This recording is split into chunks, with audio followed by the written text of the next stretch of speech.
When it comes to the creation process, most creators get stuck on the process of choosing.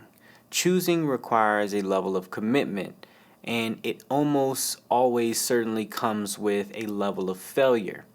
And it's something that has to be accepted up front, and this can also be seen as the opportunity cost.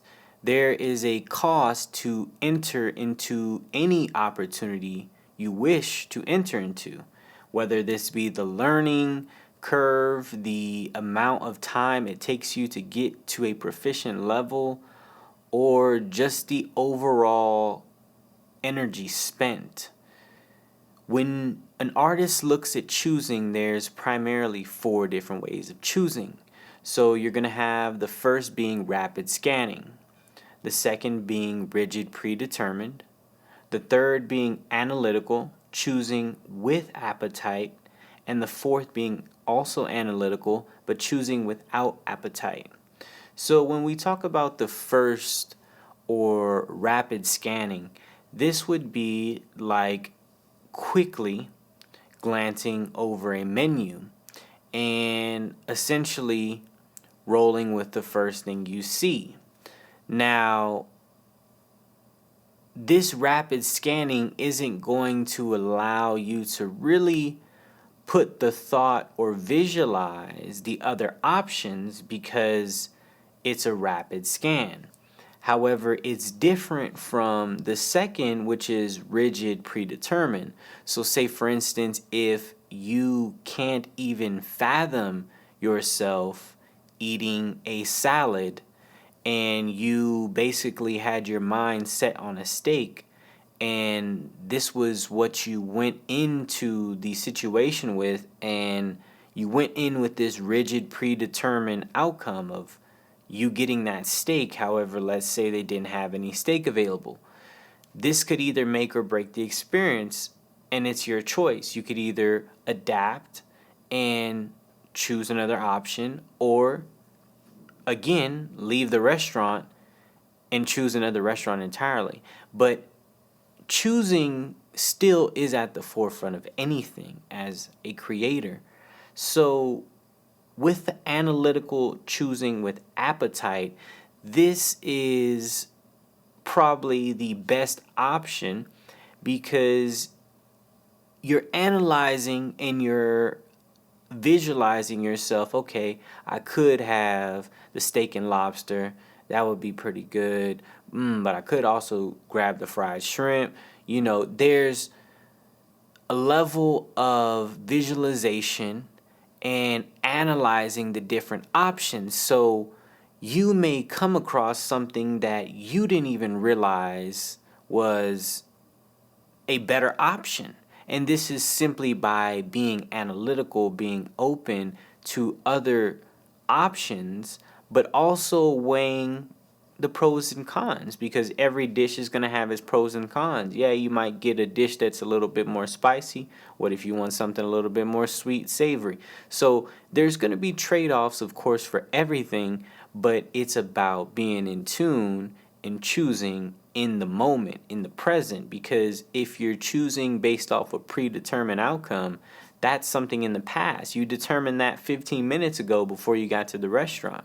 So if you are in the moment, if you're present as a creator, when it comes to that choosing aspect, being analytical with an appetite, with that hunger for creation, is going to be the best option, because our fourth option is analytical but choosing without appetite. So if you're not hungry, yeah, you can still weigh the odds, right? If you're not feeling inspired, yeah, you can still go through the process, but it's very different because you're ordering from a different place. So you're requesting, you're manifesting from a different place, rather where you would be if that creativity or that fire was active and that hunger was within you. So the reason I say the best perceived option when choosing as a creator is the analytical with appetite is to understand and respect the ebb and flow of creation. At times, you're going to have to understand that creativity is like a wave, and it will hit you at the most random moment when you will least expect it, but you have to be ready and understand that when it's there, when it's in, that is the time to create. And when it's gone, that is the time to rest. It's just like planting a seed. You're not going to consistently dig up that seed to check its growth. You're going to plant the seed. So there's going to be a season for planting seeds. And then there's going to be a season for harvesting those seeds at a later date.